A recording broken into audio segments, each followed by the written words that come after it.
Bonjour à tous, je suis Pierre du Ciné-Club La Grotte Chaude et aujourd'hui on va plonger dans un univers complètement zinzin. On va parler de Raël, le gourou qui aurait rencontré les aliens il y a 50 ans et qui a convaincu des milliers d'adeptes à travers le monde de le suivre dans son délire cosmique et sectaire. Et tenez-vous bien parce que dans cette vidéo vous allez découvrir une pièce de collection, un objet introuvable, une relique aussi rare que controversée qui, selon certains, ne devrait même pas exister. On va parler de la bande dessinée de Raël.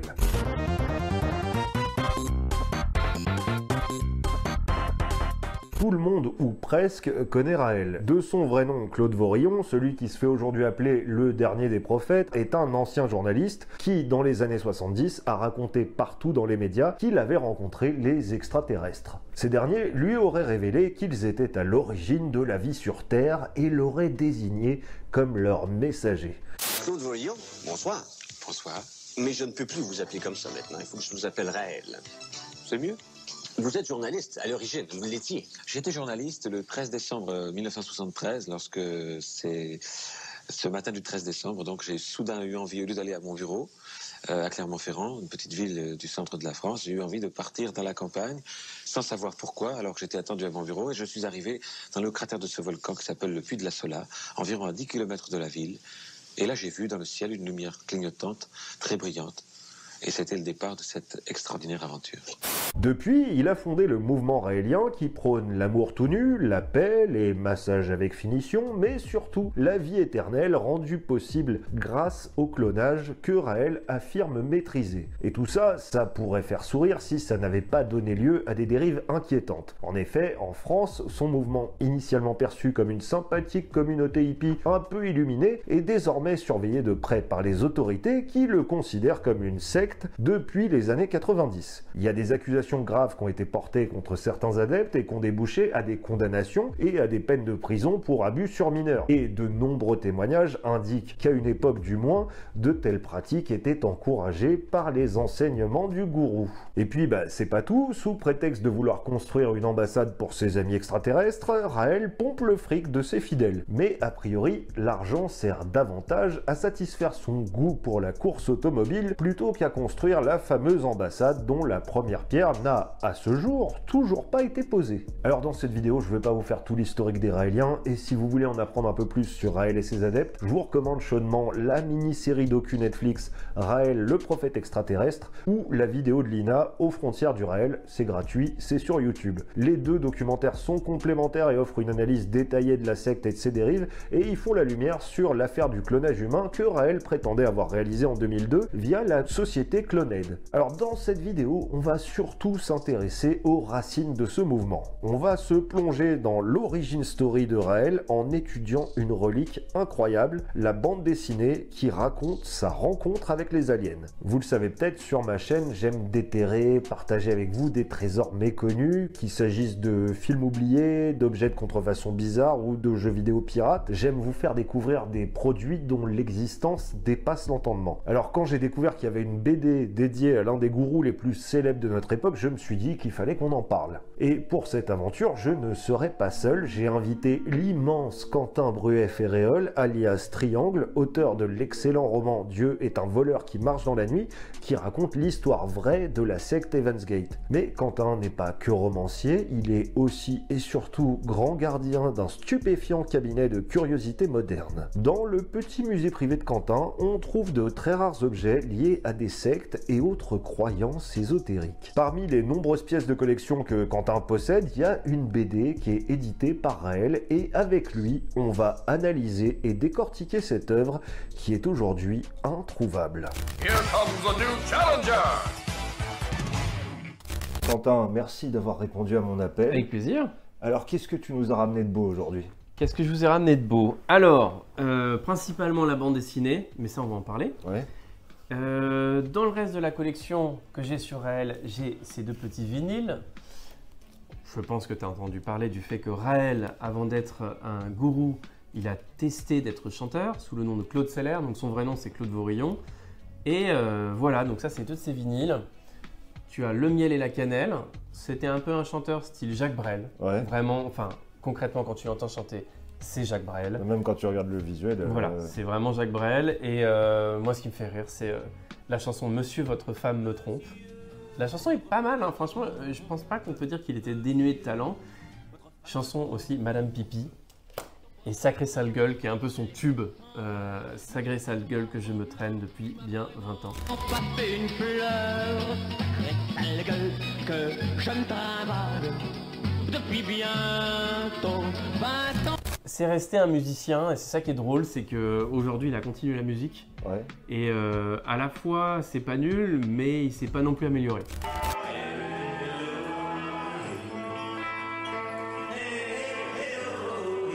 C'est une secte, c'est une secte. Ils sont dangereux comme des insectes. Bon, c'est toujours un musicien intéressant et ça montre aussi que c'est un gourou qui a un rapport très très fort à l'image et à son image. Alors dans le reste de la collection, j'ai des petits flyers, ça on me l'a distribué à Barbès. Des extraterrestres ont créé l'humanité scientifiquement. Donc ce que c'est sa thématique habituelle. Et ce qui est incroyable, c'est un flyer, je crois qu'il m'a été distribué dans les années, je pense en 2019, tu vois. Ouais. 2019. Oui, donc c'est pas vieux. Donc c'est pas vieux et pourtant, comme on le voit avec ce livre-là, le message donné par les extraterrestres, bon, on est toujours sur le même message depuis le tout début. Parce que ce livre-là, qui est un livre qui a été publié en 1974, c'est le tout premier livre. Et ça va nous permettre de faire le pont avec la BD ensuite, puisqu'on voit Raël en tant que Claude Vorillon, et on voit qu'il est tout à fait différent physiquement, beaucoup plus naturel. Il se fait déjà appeler Raël sur la couverture, quoi. Voilà, mais il se fait appeler, comme tu le vois, Raël. Ouais. Alors qu'après, il est Raël. Ouais. Là, il est Raël. Du coup, la BD alors. Ouais. Alors la BD, je pense que c'est une vraie rareté. Parce que cette BD, elle date de 1992. Elle a été éditée la première fois en Italie. Elle a été traduite en 1994. Et elle est l'adaptation de ce livre. Donc le livre qui dit la vérité, qui est le livre qui a valu à Raël notamment sa fameuse invitation chez Jacques Chancel. C'est ce livre qui l'a fait connaître. C'est vraiment ses débuts de prophète. Et vraiment 20 ans plus tard, je ne sais pas exactement pourquoi, mais des Italiens entreprennent de faire une version en bande dessinée. La particularité de cette bande dessinée-là, c'est qu'elle va sortir à un moment où Raël est beaucoup plus établi, Ouais. beaucoup plus... il commence d'ailleurs à avoir pas mal d'ennuis avec la justice, plutôt ses fidèles. Bon, il y a toutes les affaires qui sont décrites dans le documentaire Netflix, on ne va pas forcément revenir dessus. Mais cette BD, voilà, elle s'inscrit vraiment dans une tentative, je pense, après 20 ans à se faire connaître à la télévision, d'essayer de séduire un public peut-être plus jeune, Ouais. notamment. Et il y avait pas mal de BD sur les ovnis, notamment voilà, dans les années 90. Je pense que c'était l'idée d'essayer d'aller chercher les gens qui lisaient les BD sur les ovnis et de leur parler. Alors, comment tu l'as trouvé cette BD? Parce que, alors moi, c'est sur ton compte Instagram, le Triangle, que j'ai découvert qu'elle existait. Mais du coup, j'ai essayé de la trouver. Je me disais que peut-être quelqu'un l'avait scannée. Mais en fait, personne n'en parle sur Internet. Personne ne sait qu'elle existe à part toi. Comment t'es tombé dessus? Ben, je me promenais dans les volcans d'Auvergne et puis j'ai un extraterrestre qui me l'a donné, bien entendu. Bien entendu. Non, eBay. Ok. eBay, j'ai des tas d'alertes. Et un jour, j'ai vu ça, j'ai sauté sur l'occasion. Donc, coup de chance. Honnêtement, je ne savais même pas que ça existait. Ok, donc tu l'as trouvé par hasard. Mais alors, tu disais qu'elle raconte un petit peu l'histoire du bouquin. Bon, moi, j'ai pas lu le bouquin. Alors, qu'est-ce qu'elle raconte, la BD? Eh bien, alors, globalement, qu'est-ce que ça raconte? Ça raconte ce qui est écrit sur le titre. Le message des extraterrestres, la Bible est un livre athée. Bien entendu. Alors, qu'est-ce que ça veut dire? La Bible est un livre athée. Ça veut dire que, en fait, Claude Vorillon a rencontré les extraterrestres dans le Puy de la Vache. Jusqu'ici, bon, c'est déjà un peu étrange. Et les extraterrestres lui révèlent que les humains, c'est eux qui les ont créés, tous les animaux, c'est pareil, et donc toute la Bible, elle est vraie, tout s'est bel et bien passé, sauf que ça a été mal compris par les humains. Ce sont toujours les extraterrestres qui ont fait tous les miracles qui sont décrits dans la Bible. Donc c'est vraiment ce que l'on peut dire la théorie des anciens astronautes, c'est-à-dire toute notre spiritualité judéo-chrétienne, hein, en l'occurrence, elle vient des extraterrestres. Et c'est ça, en gros, si on résume Raël. Et donc, quand on lit j'allais dire quand on lit la Bible, non, quand on lit la BD de Raël, il y a plein d'épisodes comme ça qui sont revisités, donc c'est assez étrange à lire parce qu'on a l'impression de lire par exemple une Bible en BD, parce qu'il y en a plein des Bibles en BD. Bah, il y a un peu de ça, hein. On retrouve Jésus, on retrouve Moïse, sauf qu'on a l'impression de lire une BD des années 80, style... bon, on a l'impression de lire un Moebius hein, par moment, vraiment un jeu de Roski ou quelque chose comme ça. Et toute la Bible y passe, l'Ancien Testament comme le Nouveau. Par exemple, il y a l'épisode de l'Arche de Noé. C'est un coup là des Elohim. Les Elohim, donc c'est un nom hébreu pour dire Dieu, et pour lui c'est le nom des extraterrestres. Les Elohim ont fini par se dire que les humains étaient trop puissants dans leur développement. Donc les Elohim nous ont créés, puis à un moment nous on devient trop fort, et donc là ils sont effrayés, ils décident d'appuyer sur le bouton Reset et demandent à Noé, donc un personnage biblique, de remplir un vaisseau spatial avec une cellule vivante de chaque espèce à sauvegarder mâles et femelles. Et ensuite, paf, bombe nucléaire. Et on va voir, c'est une constante dans le livre de Raël, puisque après il y a l'épisode de la tour de Babel, et là encore c'est des humains trop évolués, les Elohim ça les énerve, et là paf, bombe nucléaire. Sodome et Gomorrhe, c'est pas du tout ce qui est raconté dans la Bible, au contraire c'est une bombe nucléaire. Et donc cette histoire de bombe nucléaire c'est assez intéressant, parce que finalement la bombe nucléaire dans la mythologie ufologique et spirituelle, c'est souvent l'idée que l'humain est allé trop loin. Si c'est un pouvoir que Raël donne aux extraterrestres, c'est parce que ça montre qu'une fois que l'humain commence à avoir le pouvoir nucléaire, eh ben les extraterrestres se disent « les humains sont allés trop loin », commence le temps de l'apocalypse. Pour reprendre l'histoire, il y a Jésus qui arrive, et alors là c'est assez curieux puisque Jésus est le fruit de l'union entre un extraterrestre, Elohim, et une femme humaine, dans le but de guider l'humanité et de lui transmettre le pouvoir de la télépathie. Et c'est important parce que cette idée-là que Raël écrit, ça lui permet de se dire que dans la mesure où il partage le même père que Jésus, il est donc le demi-frère de Jésus. Ça va très loin puisque sa pauvre maman à lui, qui s'appelle Colette, va à la même manière que Marie, être enlevée par les extraterrestres pour, bon, je ne sais pas exactement ce qui se passe, est-ce que c'est une partie de jambes en l'air ou de l'insémination artificielle, je ne sais pas préciser, mais le résultat est le même, un prophète, Jésus, Claude, Colette, voilà. Tout ça, c'est une histoire de famille. Oui, vous n'avez pas été inséminé par un extraterrestre. Et qui sait? Comme la Sainte Vierge.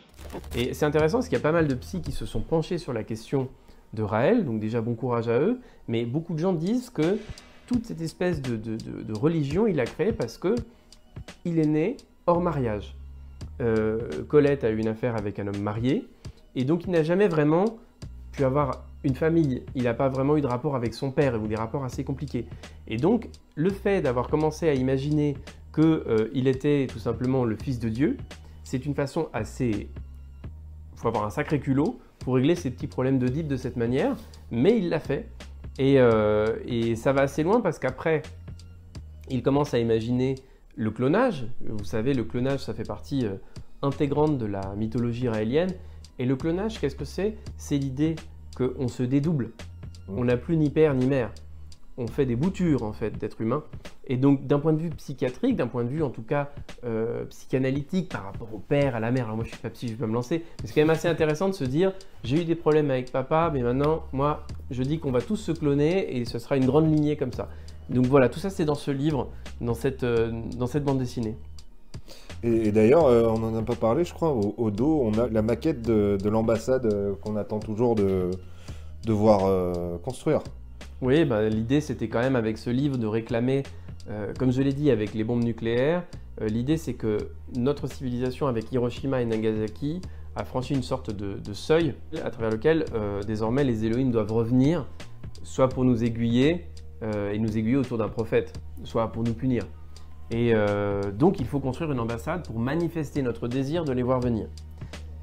Il faut donc faire des donations, donc les Raéliens donnent 10% de leur salaire. Enfin, bon, il y a toutes ces... Là, on rentre dans toute la dynamique tout à fait de l'ordre de la dérive sectaire, où on se dit, ok, où est passé cet argent? Et l'ambassade, on l'a jamais vue. Donc il y a quand même eu des édifices raéliens, il y en a au Japon, il y en a au Burkina Faso, ça existe, mais bon, bah, l'ambassade que tu vois, à ma connaissance, elle se trouve actuellement abandonnée dans un camping. Parce que cette maquette-là, elle faisait partie, je pense que c'est une maquette qui se trouvait dans leur campement au Québec, qui a été abandonnée et qui donc a été rachetée par un camping. Et donc j'aimerais bien la récupérer pour ma collection. Tu veux récupérer la maquette de l'ambassade? Ah, j'aimerais énormément. Ah oui, c'est... Ouais. J'aimerais beaucoup, là, je pense que dans l'idée d'avoir un cabinet de curiosité sur les objets sectaires, la maquette de l'ambassade de Raël, oui. Avec un titre ce sera électrique. tristement probablement la seule ambassade qui créera jamais hein, cette petite maquette. Alors quoique, il y a une ambassade pour les extraterrestres dans le bassin d'Arcachon, mais c'est pas raélien. C'est pas raélien du tout. C'est des mecs, un jour ils étaient bourrés, ils ont créé un ovniport dans le bassin d'Arcachon, dans la ville d'Arès. En un jour bourré? Alors de base, ils ont juste mis des petits ballons, comment on appelle ça, pour les bateaux, là, des petits signaux. Et comme ça a fait rire beaucoup de gens, ils ont véritablement construit un ovniport. Alors ils ont construit une soucoupe volante que l'on peut voir aujourd'hui encore sur le port d'Arès. Alors c'est la version numéro 2. La version l'origin story de Raël, là, sa rencontre avec les extraterrestres et tout ça, est-ce que ça a toujours été la même ou est-ce que ça a évolué au fil des ans, des années, du temps qui passe? Elle s'est enrichie, c'est-à-dire qu'après, dans son deuxième livre, il part vraiment dans l'espace. Et surtout, il n'a pas arrêté de surfer sur toutes les modes. Donc il a ajouté la géniocratie, donc l'idée que c'était les génies qui allaient dominer la Terre. Hein. Donc lui se mettait bien sûr dans le camp des génies, hein, bien entendu. Il a inventé donc toute la dynamique de clonage, donc il n'a pas arrêté d'en rajouter. Moi, ma mission n'est pas la même. Je m'adresse à des gens qui ne sont plus des primitifs. Je m'adresse à des gens qui sont capables de comprendre. Je m'adresse à la raison, je ne m'adresse pas à la foi. Et c'est toute la différence. Mais surtout, ce qui est intéressant, c'est de voir que comme son récit, il change, il rajoute des briques, son récit initial, il était déjà inspiré de son époque. Et notamment de plusieurs auteurs dont il a été accusé d'avoir plagié des livres. On pensera particulièrement à Jean Sandy, qui est un auteur, qui est un écrivain de la même époque. Hein. Son livre est sorti en 1968, ça s'appelle La Lune clé de la Bible. Et pareil, c'est l'idée que la Bible décrit véritablement l'arrivée de cosmonautes 10 000 ans avant notre ère. Vraiment, les coïncidences sont extrêmement troublantes et c'est à la même époque. Même année, il y a le fameux Chariot of the Gods de Eric von Daniken qui sort. La version française, c'est Présence des extraterrestres. Donc là, c'est la théorie des anciens astronautes. Donc tout le monde connaît le mème du gars qui a les cheveux comme ça et qui fait Aliens. Ben, voilà, c'est ça. C'est l'idée que toutes les apparitions divines sont en fait des cosmonautes, des dieux. Quand on parle des cieux, des anges, en fait, c'est des extraterrestres. Donc Raël, tout simplement, il récupère les ouvrages qu'il a trouvés dans sa médiathèque à Clermont-Ferrand et il en fait sa version. Donc voilà, ça n'a pas arrêté d'évoluer. Aujourd'hui, avec le documentaire Netflix, sa nouvelle célébrité, sa présence en Afrique, Raël, il continue de faire évoluer son récit. Je suis raélien et si fier de ma religion. Les messages sont pour moi une priorité. Les Elohim sont mes pères créateurs. Et Raël, mon prophète bien-aimé. Il a commencé par le Puy de la Vache. Il a quand même il est devenu très copain avec Dieudonné. Il improvise, honnêtement. Il improvise et il continue de ratisser large. Je pense à ce qu'il définit. Quand il dit une religion athée, ça lui permet de dire « je vais vous satisfaire, quel que soit votre récit religieux ». Donc, par exemple, si vous êtes bouddhiste, moi je suis le Maître Ya. Maître Ya, c'est le Bouddha du futur. Il se fait appeler Maître Ya. Mais en même temps, il se fait appeler Raël. Donc on est beaucoup plus dans le judéo-chrétien. Donc il prend toutes les traditions religieuses. Et de l'autre côté, si vous êtes athée, comme sa maman Colette, vous aurez aussi la preuve que tous les récits religieux qui font tant de guerre sont nocifs. Donc il brasse extrêmement large. Et en plus, il y a toute la dimension...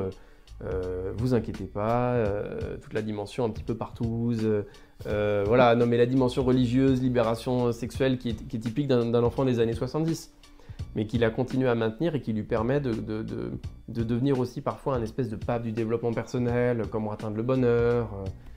Voilà, il est même capable de parler du fait que voilà, la vidéo où il explique, il parle de ses paix et il dit que c'est une manière de trouver l'amour quand on a trouvé une personne qui adore respirer ses peines. Si vous voulez vous souvenir de moi, souvenez-vous du bonheur de vivre, souvenez-vous de mes proutes, si vous voulez. Ça, c'est intéressant. J'en fais constamment.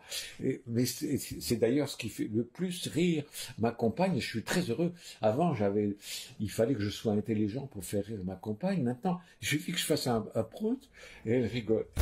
Et alors, est-ce qu'il y a d'autres gourous comme Raël qui ont eu leur propre bande dessinée? Alors, il y en a, moi j'ai 3 exemples de ça, mais je pense qu'il y en a vraiment beaucoup plus. Parce que la bande dessinée, l'utilisation du dessin à des fins de prosélytisme est très puissant. On a vu, après il y a plein de dérives sectaires qui font dans la vidéo, qui font... Mais alors l'exemple qui me vient tout de suite, le nom qui me vient, c'est une personne que moi j'adore, hein, que j'admire énormément, qui est Mobius, donc l'un des plus grands dieux de la bande dessinée. Et ben lui, c'était pas du tout un gourou, mais il a été dans 2 groupes. Il y en a un qui est plus sectaire que l'autre, mais bon, les 2 sont des dérives sectaires. Mobius, il a été chez les instinctivores. Les instinctivores, c'est une dérive sectaire qui est créée... C'est quelqu'un qui disait qu'il fallait manger cru, et manger vraiment par instinct. Vraiment manger un peu continuellement, des huîtres crues, de la viande crue. Les vidéos sont incroyables quand on les voit. Et c'était l'idée de revenir à son instinct. Alors c'est marrant parce que le gourou s'appelle Guy Claude Burger, donc c'est quand même assez incroyable. Et donc Mobius a été là-dedans assez brièvement, ça lui a inspiré une bande dessinée qui s'appelle Le Monde d'Edena, où justement ce sont des gens qui reviennent à cette espèce d'état un peu de paradis terrestre où ils mangent à leur faim, tout ça. Bon. Donc Mobius ne le savait probablement pas, mais Guy Claude Burger a vraiment très très mal fini puisqu'il est en prison pour il est chaudé, tout simplement. Mais ça se finit un peu toujours comme ça, ces histoires-là. Sauf qu'il a quand même enchaîné avec une autre secte qui s'appelle Isozen. Et donc là, c'est la secte d'Appel Guéry, qui a notamment fait une bande dessinée qui rappelle, bon, je dirais un peu moins bien quand même, hein, mais qui rappelle beaucoup l'Incal, avec vraiment une espèce de quête spirituelle. C'est tout simplement leur livre religieux qui est mis en BD. Et visuellement, c'est très impressionnant. Ouais, c'est joli. Hein, et donc ça c'est vraiment pour le coup une BD sectaire 100%. De propagande. Un petit peu. De propagande, oui. Ouais.